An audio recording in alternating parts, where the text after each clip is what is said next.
What do you know? It's a Roma win in the Derby del Sole, 2-0 against Napoli. Two amazing moments, and honestly, a match which was full of great examples of what this team is capable of. I'm Wayne Gerard. Guys, thanks for joining me. This is a really good edition I think we've got in store for today. It's good to see people jumping on. I know it's late. I know that this is an uncommon hour for us to get on live and start talking, but it's Saturday night, and hopefully you're able to join us. If not, keep watching, and we're going to talk about Real Monopoly breakdown, the yellow cards, the statistics, the goals themselves, what this means, and the Jekyll and Hyde character that we have, that we see of Roma now. Because honestly, it is a bit strange, but this is the response that Mourinho wanted. This is what he's been begging for, I think, from his players and even from his captain, who is a substitute. But guys, it's nice to see you. I'm gonna, hopefully people keep jumping on in here. And I just posted on Twitter. Posted at we already got 8 people here, and yeah, it's late at night. So guys, we're not going anywhere for a while. I'm thinking this is gonna be hopefully a little bit of a longer stream, but we've got that big W right there. And just immediately keep writing in comments. But as we jump into the stats there, I'm going to go shift 6. Yeah, I got my little hotkey here. We've got shots 7. Is that correct? 17? 17 shots for Roma? That's nuts. And 7 for Napoli, but 4 of those on target for the Giallorossi. Just 4 out of 17. So that tells us a little bit something about accuracy. Possession very much in Napoli's favor. Passes also almost 500 for the Partenopei. Pass accuracy, not great. Not great for Roma. A bunch of fouls between them. That's what's 12 plus 19, 31. 31 total fouls in this game. 2 red cards, of course, for Napoli. The last one to Osimhen, the first one to Politano. And 4 corners for Roma, 0 for Napoli. That's an interesting little stat to throw out there at you. And this is a win which puts Roma right in 6th place by themselves as they leapfrog Atalanta and Napoli. So this was a true rivalry, a true head-to-head battle that Roma make the most of, and Mourinho's men come out on top. I don't expect Fiorentina to keep it up.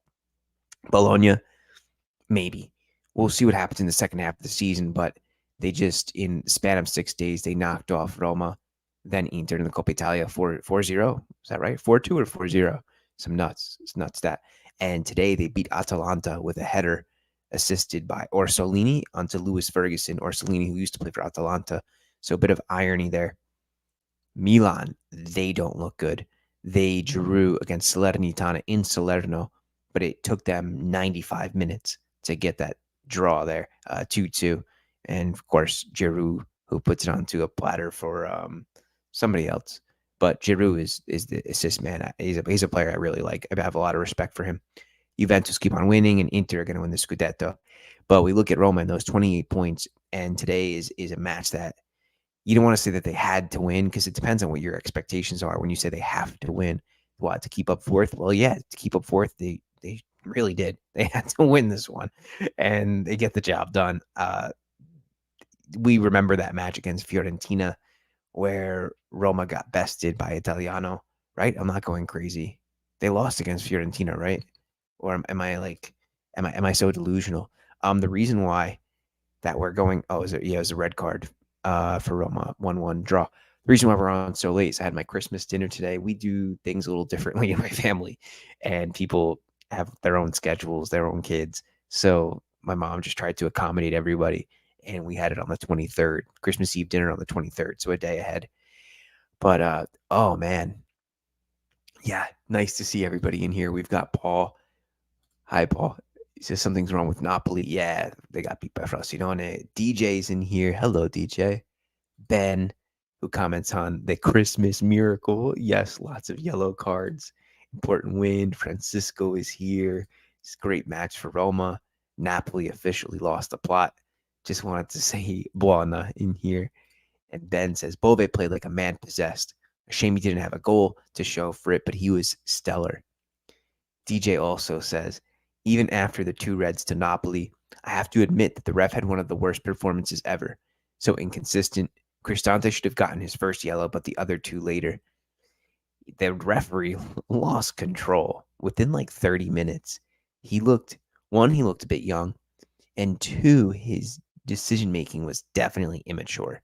So I agree with DJ here in that it was just all over the place. Old time, yeah, totally an old school 90s, 80s Serie A type match. That's very true. That Paul mentions here. I'm gonna take you guys back to me for a second. Actually, I'm gonna get rid of this so we can get the banners a bit bigger. And Ben said that was a draw. That felt like a loss. I think he's commenting on Fiorentina. Yeah, that did feel like a loss there. Francisco says great match. Napoli's lost the plot. Super important victory for the boys. Buon Natale to you as well, Francisco. Nice seeing you. It's a shame. I don't think you went to Roma Club New York today. I couldn't get there because of what I was mentioning. Paul says Napoli's got troubles, game to remember, and Bove played like a young Totti. Well, Bove has been he was outstanding tonight, and I think we should talk about everything that he contributed. A number 8, box to box, his surging runs, his combinations with the attackers, with the front three were excellent. His work rate just contributes so much. It allows him to be put into dangerous positions. He could have had a goal there early on.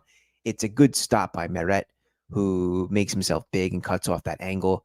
The commentator, I don't know if it was Matteo or the other guy, said that it definitely should have been into the back of the net. But in reality, if he had poked that towards the right of the keeper, that would have been a really acute angle. That it so the shot there from Bove, and you know the one I'm talking about, where Meret sprawls, is much tougher than it looks actually because of his proximity to the keeper, because he was only a few feet away rather than being like 6 feet away, which would have been much easier for him to actually get an angle in on goal.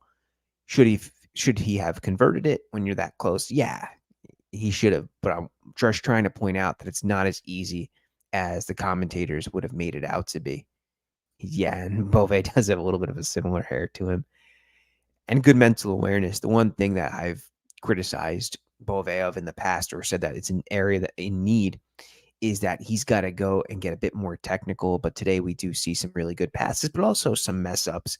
And I think that's typical of somebody who's not an attacking midfielder, but like we say, a box to box, an intermedio, somebody who does a lot of grunt work, and the team really needs. The team relies on those types of players.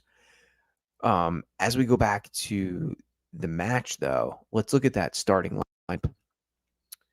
Give me 1 second to pull this up for you. Lineups, and then we got to switch my positioning here, and there we go. Okay, cool. I'm getting used to this StreamYard stuff. In the back three, and in my little synopsis on Twitter, at the end of every big win or a draw, if I'm not too sad, I'll write how the game went. And you can go on Twitter, Wayne and Rome, and check it out.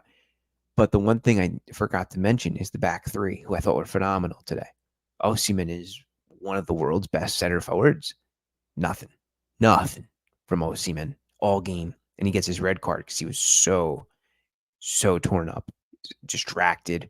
He looked out of place. He looked like a striker who had low character because he was not able to rally his troops. He wasn't able to get anything going.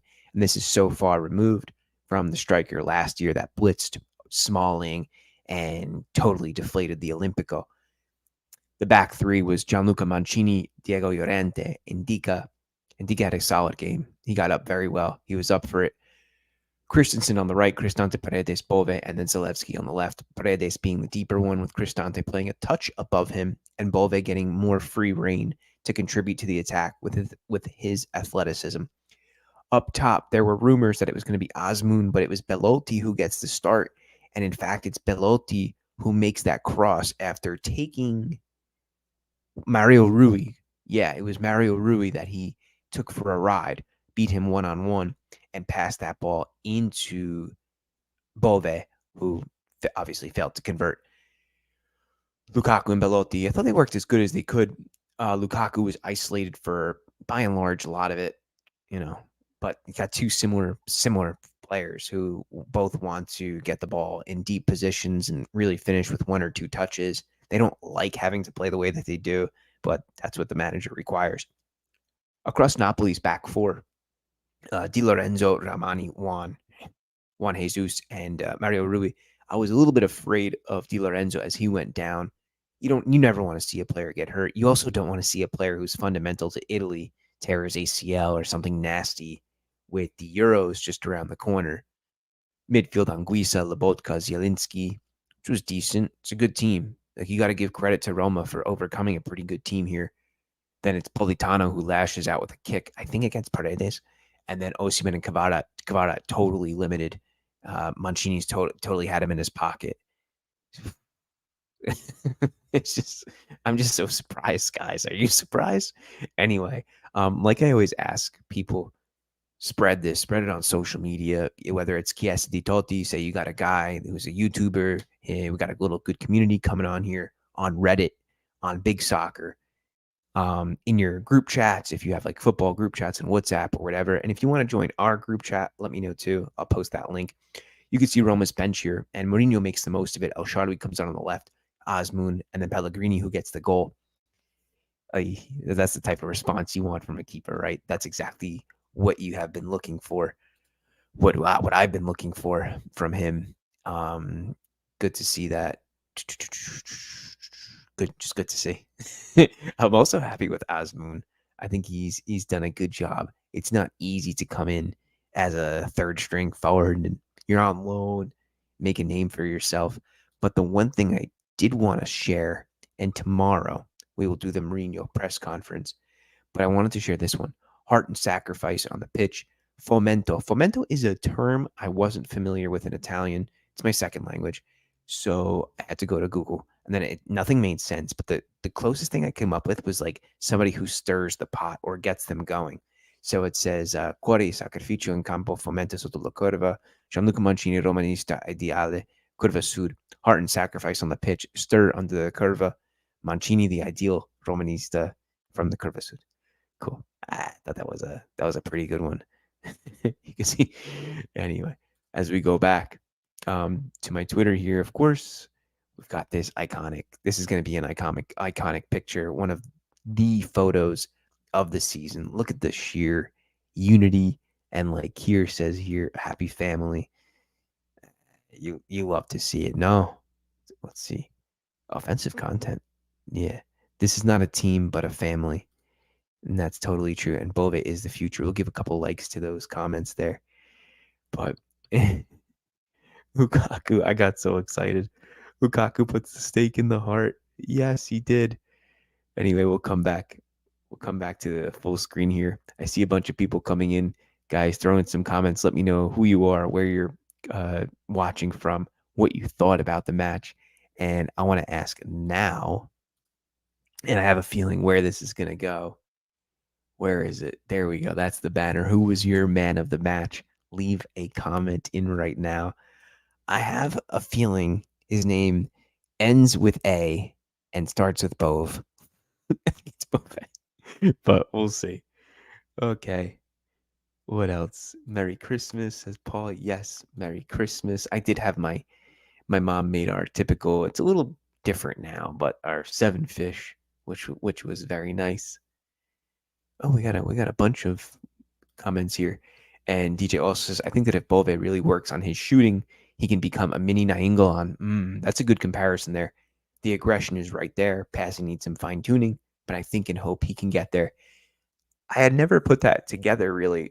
I guess because Raja had such like a unique skill set. He wasn't a true box to box. He had like a bit of a, like you point out here, DJ, a bit of a more offensive complexion to his game. And also, Raja was just a pure animal. I actually have a hoodie somewhere at my mom's house from Coyote because I loved Raja before he signed for Roma. But you're definitely right there. Indica, solid. Yeah, definitely. I would say probably Indica's best game for Roma thus far. Architect is here, says easy game. Roma just ran circles around Napoli. And DJ says Christensen had a good game, contained Kvara really very well, and at the same was dangerous offensively in the first half. Ben, Credit to Meret, the only one to keep Napoli in the game with the saves. Yeah, he was their best player by far, wasn't he? Meret did a really nice job, I thought. Like I said, the reason why Bove does not score that is not because Bove has poor finishing. Yes, the ball should have gone to the back of the net, but you have to give the keeper credit there for getting closer to the guy who was closest to the net, cutting off that angle as much as he could, making himself big across the face of goal. Politano was a red on Zalewski. Ben also gives a comment, but I can't post it because of language, because this is monetized or it should be monetized, but I gotta go fix that very quickly. Fomentare is like gasare. Oh, hype you. Okay, like gasare, like gotcha. Thank you. So it's like he gets them going. You could say Bove man of the match. Bove. Shout out Enrique and the Llorente. With Bove playing like this, we were playing with two extra men since the beginning. Yeah. It's definitely that is the case there. Zalewski, what do you guys think about his game today? I thought like he did pretty good, and I think the reason why is because he was allowed to get further up the pitch. He likes being there. This is not a defender. He plays wingback out of necessity because that's what Mourinho requires. Because that's the space for him. Is he talented enough to play as a winger on the left in a 4-2-3-1? I don't know either. I can't say like he's definitely got that killer instinct, what it takes to play in that position for a team which is starting wants to compete for the fourth spot and get the fourth. But I do look at other players like Decalatare and Salamakers, and I'm like, these guys are not that great. And Zalewski is a better player than both of them. Maybe he could hold it out and play that way. Anyway, let's look at the Lukaku. A couple comments from him. Like I said, Mourinho press conference tomorrow. Okay, so at the end, he says it was a I got to stop this from playing copyright stuff. A complicated match, but we played with maturity, experience, and at times quality too. I think we deserved it above all for the second half. Then he's asked about Pellegrini. He says he's a player who really helps the team, helped me a lot since I came to Roma. Happy for him to get that goal. He's a great professional. Then about leapfrogging Napoli and finally beating one of the big rivals in a head-to-head after 13 attempts. He says it's important to win these games if your objective is to finish fourth or higher. This is not like a super revealing press conference, we could say. This is kind of just regular, nothing crazy here. But it does show that, at least he has good things to say about Pellegrini at the very least. Right? First, oh my gosh, I read Hubert and Simeone for a second, and my mind crossed them, and I saw Hamsik in my head, and I'm like, wait, because not just like so subconsciously putting those uncommonly used letters and that last name next to each other and the Napoli symbol, I was like, Marek Hamsik. Wait, like that's not possible. He finally just retired. He played for a very long time. I think he was out in Turkey, if I'm not incorrect. But here we got some insights. Roma, 26 goals from the 76th minute onwards in Serie A, including 9 of the last 11. They equaled their record in history in a single calendar year.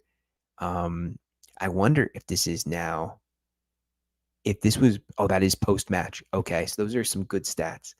Lukaku, 8 goals in Serie A, scored 5 goals against Napoli in Serie A. Only against Genoa and Sassuolo has he scored more. Interesting. Pellegrini scored as a substitute in a Serie A match for the first time since 2018 against Lazio. He scored three of the last 4 goals in Serie A from open play after having scored the 7 previous goals from set pieces. Okay, whatever. I wonder who does these for Google. Like, maybe this is artificial intelligence. I'm wondering. Okay, so Roma's first goal, Pellegrini, right? And it's a shank, I think from Osmoon or El Shaarawy, because there was a volley and then it's just not hit. And then Pellegrini connects really nicely.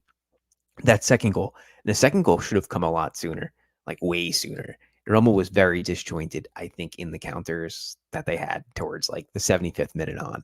couple mess ups from Bove, but they were exhausted. They put in a very hard game. I'm not going to hold that against them. But the second goal that does get converted is a peach. Lukaku deserved that one so much. And the fact that he laced his boots and put them directly through that ball was, I want to curse right now, but it was a it was a work of art. It was an absolute peach, and I was just so happy to see him slam that one through Napoli's net. Roma needs goals like that, guys. They need those screamers to get behind and for the fans to like feed off of it. You know what I'm saying? Oh, I just realized my shirt matches my background. Very nice. Ariel says Bova is Roma's captain. What a performance without even getting a yellow in that crazy game. Yeah, true. What's good, Enzo? How are you, my friend? Same to you. Nice to see you. Milienko Bibic says Merry Christmas. Merry Christmas also to you. Buon Natale. Vincent says this was Paredes' best game. Yeah, like, you know what? He's got to keep that arm down, though. That was very silly of him. He could have really given Napoli the match with that, just a touch harder. And that's a red card or a penalty kick.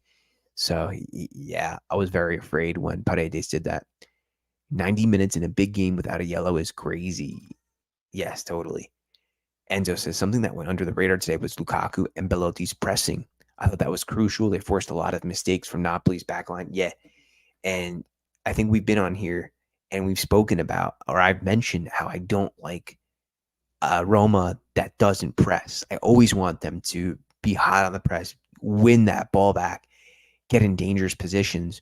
And that was, if you go back to the game against, I've already blocked it out of my mind, Bologna. I thought that when Roma stopped pressing them was what allowed them. Oh, no, I'm sorry. It was Fiorentina. When Roma stopped pressing Fiorentina, it allowed them to get a little bit into the game. And once they started to sling the ball around, that was the most dangerous thing. I got to turn off my little watching the baby monitor here to my left.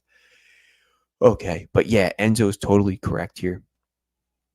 DJ says Zalewski did well also because physically he could compete with Politano, unlike players like Dumfries. It's an excellent point. This is a much more of an even matchup. Dumfries is super athletic. I feel bad for most wingbacks who have to go against him, even against Spinazzola. Like, he's going to take it to town. We got to say Dumfries is probably the fastest right back in Serie A. Definitely has the most endurance, top three. Like, he's much more of an Olympic runner than just a pure footballer, right? He's got that extra oomph to his game. So that's a great point. Ben says, I'll watch my language, calculated nonsense. More seriously, I think our mental strength versus the Napoli's mental strength really told the story. They imploded while Roma bent without breaking. And that's so strange, right? Because this starting 11 is almost identical to the one that won the Scudetto. With the exception of Kim, they had Nathan now, who I thought was pretty good. Okay. DJ says, overall, not a bad game from Zalewski. Could have crossed a few better times, a few better. The yellow he got was unnecessary. However, it brought the Politano red card, so fair play to him. Patrick is here, says, Bove must always be on the starting lineup. I agree from now on. He gives the team an energy that is always lacking once he's missing. I feel like Mourinho is super proud of Bove, a guy that he promoted. A guy. He's barely a guy. I don't think Bove is even old enough to drink alcohol in the United States. And somebody who that he's promoted, he's taken under his wing, and he said, it's him. This is who we got to rely on because he shows up here and he shows the passion. And when you combine both of those things, Jesus, I feel like I'm quoting Mikel Arteta. I'm watching too much stuff on TV. But he's like, that's when you go out onto the pitch and you take the game. Anyway, yeah, those stats could be from Opta, but I'm thinking more about the actual like synopsis that Google gave because I don't think Google's like employing any Serie A writers anyway. But Opta is phenomenal stuff. Ariel says Sanchez needs to learn from both. I think Sanchez is done. I think Sanchez is going back to Paris Saint-Germain. It's going to be a conclusion for him here. And I want to see who Roma can bring in midfield. We see that now Bonucci is probably going to join Roma. I wonder how you're feeling about that. But guys, it's late at night and I see already 19 people in here. I'm really happy. Like I said, promote it, leave a like, leave some comments too, and spread it around the Roma and Calcio community. Thank you for that. Enzo says Mourinho mentioned pressing is something they prepared for all week. I don't blame him. Look at Napoli's back line, suspect. Every team should press high against them. Yes, they were, well, especially with Juan Jesus there. I'm sure Mazzarri's looking at the starting lineup and he's like, Juan Jesus, you got to be kidding me. But the fact that Monchi signed Juan Jesus and paid Inter money, paid a transfer fee for him, dumbfounding. Like, did you not watch Serie A when you signed this guy? Did you watch a highlight, one match? I have no idea what sometimes these sporting directors are thinking. Like, why did not to be mean, but why did this Saudi team pay 30 million for Ibanez? Like, did you watch him play? Did you see his major mistakes? This is not like a guy who's gonna put butts into the seats. Like, go get somebody else, man. Go get Bonucci, because at least you could say Bonucci was like a world beater. He's a champion, but I don't know what the game plan is. Whatever. I'm getting off track. Thank you, Enzo. Mourinho, throughout his career, has taken great pride in integrating youth players into the first team. Bove seems to be another one of those guys. Enzo, I think that you also watched the John Obi Mikel podcast, which I thought was great. And I do like investing my time in learning the managers, whether it's Mourinho or De Zerbi. I think it's cool because the one thing that I totally learned about Mourinho is like the father's son. He keeps calling them his boys. And you can see how much that they really miss him. And like they fought with everything for him. And he gave back to them. And it's that type of relationship which makes me like nostalgic about my coaches and difficulties I had with them and then overcoming those difficulties, because it's not always easy with a manager like Mourinho. But like any great bond, there's friction. But once you get past that, you kind of like it oxidizes, right? And it becomes even stronger. I don't know if that's the right term. You know more science than I do out there, guys. Who's going to replace Indica? I think it will be Bonucci. And what are your thoughts? I think it's good, man. He's a pro. This is also a friend of Paulo Dybala.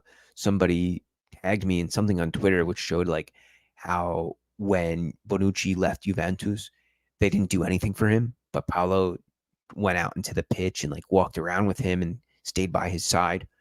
I don't think it could hurt. There's little that Roma will have to spend for him besides some salary. So there can only be upside. How much upside? I'm not too optimistic. Bonucci's at the end of his road, but at the very least, it could give that experience. It brings some maturity to the locker room. It shows the younger guys what's expected and what's required in order to become a champion.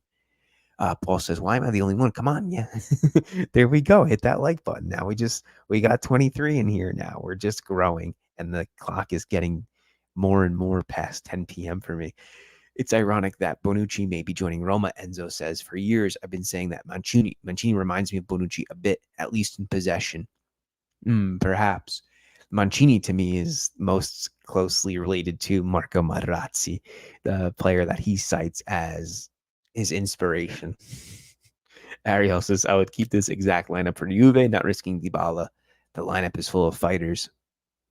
But, it would be amazing to see Dybala start against Juventus, get a goal. Can you imagine? Imagine if, it won't be January yet, but imagine like Bonucci comes on and Dybala both for Roma. That would be so funny. Enzo says he did. Yeah, Mourinho, one of those guys I can listen to all day long. I loved Enzo, the Mourinho Lampard anecdote where they were like, yeah, Lampard was so upset. He cried. John Terry got a red the day that Mourinho was fired. I'm like, that's a heartwarming story, you know? DJ says, I don't like him as a person. This is Bonucci he's discussing. Says he's the opposite of the type of player that represents Roma. That being said, 1,000 euros a month on a 6-month contract, I'd be willing to have him. Maybe it's 10,000. I don't know. Whatever. I didn't get those stats yet. There's no salary that's been mentioned yet for Bonucci. Vincent says he doesn't mind him, and Roma do need another center back. And that's a good point here as well from Vincent, in that those long balls that Bonucci's definitely going to play Route 1 football. Oh, by the way, how many times towards the end of this match did the commentators say, and that's Route 1 football? Actually, I think that was the Bologna-Atalanta match. He said it like 4 times in like a 2-minute span. DJ says, I think that if Roma continue playing with the 3-5-2, Roma really need a left wing back as well, one that is left footed who can actually string crosses and defend. Mm, minimum wage for Bonucci. Okay, okay. Yeah, I agree with this. You have to wonder, maybe Vigna could have been that, because now I see that Fluminense wants to spend about 10 million euros on him. I think that's appropriate. It seems like that relationship's over. He didn't really blossom at Sassuolo either. So it could be time to definitely sell Vigna. And like DJ says here, get a bit more of a stocky wingback, somebody who's a bit stronger defensively. And for the love of God, somebody who can cross the ball. That wouldn't hurt either. It's too bad Roma couldn't get Parisi. He's not even starting for Fiorentina in the majority of matches because Biraghi is the captain. I would even take Biraghi, to be honest. Well, he's a bit older, but there's players out there. And this is where Pinto has to pick up the slack. He has to be able to find these diamonds in the rough. We know that Roma can't win. That Roma can't pay big money.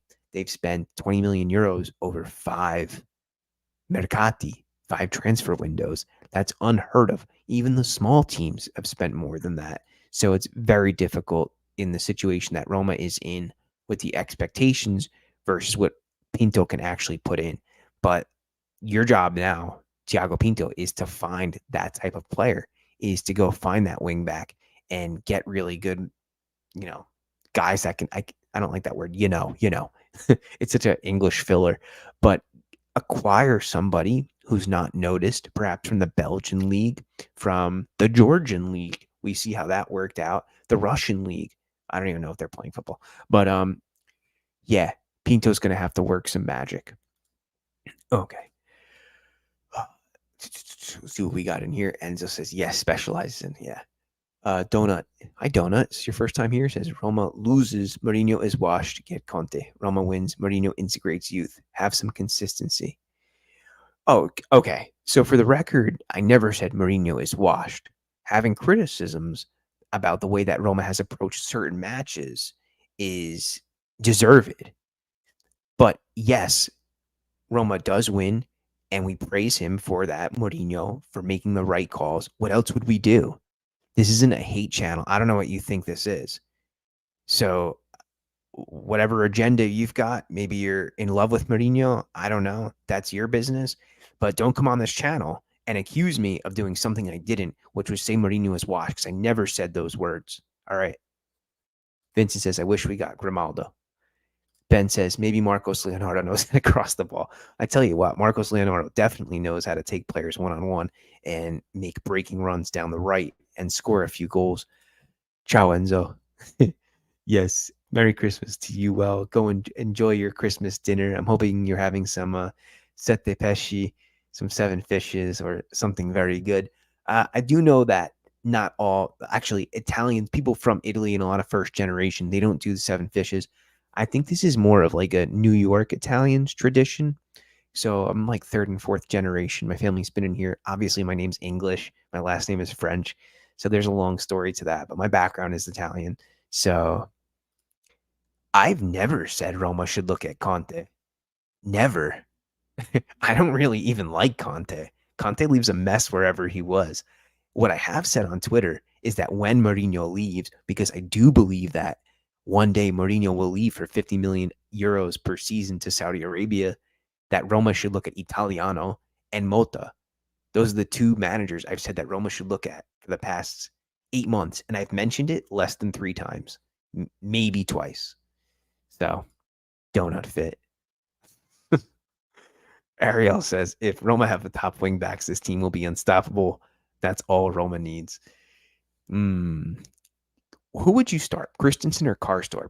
That's one thing I play in my head a lot. After today, it's very hard to argue against starting Christensen. I was wondering, too, are Roma going to go in for him? Are they going to try to acquire this player permanently from Leeds? Maybe. Does Karstorp continue with Roma after this season? I don't know. But I do tell you that if Roma add just a little bit more quality, like Ariel says here, that there is going to be a very strong Roma on our hands. Because if the team can build from the core with Bove and Mancini and Indica, who is only 23 or 24 years old. And yes, maybe add Marcos Leonardo. That wouldn't hurt. And keep Zalewski, and then, of course, some depth all around. Keep Cristante. Pellegrini, there's a lot to discuss there. There's a lot to unpack. Of course he's got I saw in the comments Ariel yelling. It just took me off my off my mind. It says we barely crossed the ball when we have Lukaku. Yeah, I know. I think Christensen starts in Serie A since he's not eligible for Europe.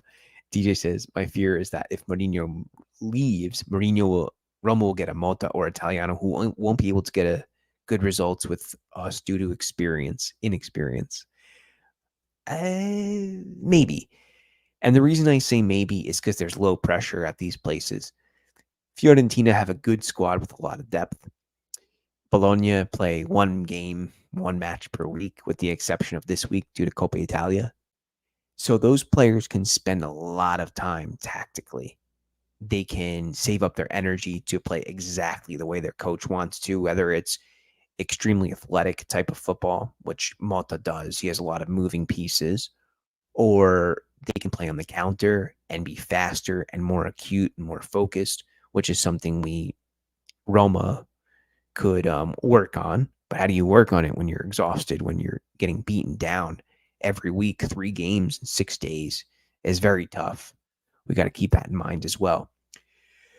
So DJ has a point that an inexperienced manager, it might not be the right move.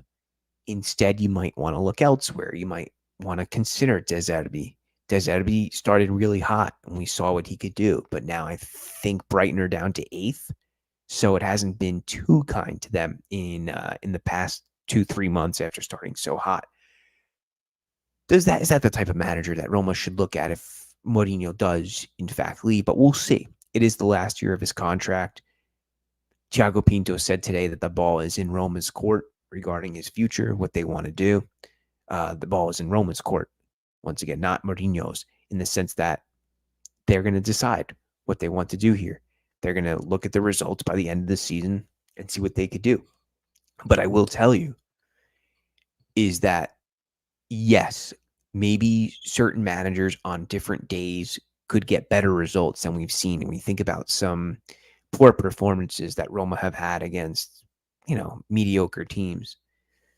But I will tell you that the issues will continue if Roma cannot add depth, if Roma cannot calm the waters by adding and stop making excuses for players, and by just letting really the players who have the right mentality and the right character, let them start. And that's what Mourinho did today.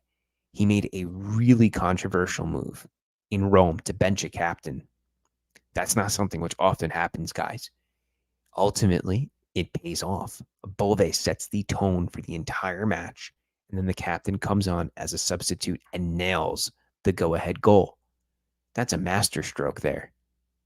That's a feather in Mourinho's cap, whether you love him or hate him. Yeah. So the fact that Mourinho looks to change the environment, I think, is a major plus. And whoever comes in next, whenever Mourinho decides to leave this club, whether it's the last team he ever coaches or it's in July, Roma's problems will continue if they're unable to add quality across the board or have a long-term plan of integrating youth and working on a way that the club needs to play from top down, from the first team to even the women's team to even the youth team and the Primavera. So there's a lot of complications when we talk about that. There's a lot of things which need to be set. Ben says, I think Mota is intriguing, the way he's operated on a shoestring budget to put together a solid squad. It's true. Very little money for Bologna, but he gets so much out of them. Paul said there's a future here. Totti must be smiling. DJ also fears that Roma wouldn't be able to get the right profiles for them. Roma haven't been able to do so for Mourinho. Thinks of Kamara, Salik, Viña, Solbach, and yeah, it's true. And I don't know why Pinto keeps signing these types of players which don't fit. Maybe because they're opportunities. Maybe these are calls which come from above him. I don't know. But the issue has been not substituting Matic, not substituting Mkhitaryan, and all of that was so obvious. Ads here for me. Pinto got to go. Guys, we're in 41 minutes here. Throw in your last comments, and of course, leave a like and share, please. Says Pinto's got to go. Only way he stays for me is to hire a middleman who actually understands the requests of the manager and the needs of the squad. Okay, fair enough. Fair enough, DJ. And guys, before we do head off, I just want to thank everybody for joining in today. Hope you have a nice Christmas. If you don't celebrate, enjoy time with your family, go to the movies, enjoy New Year's. And tomorrow we will be doing the Mourinho presser. So, I'll see you. Yes, best fans in the world. Bye, guys. Thank you.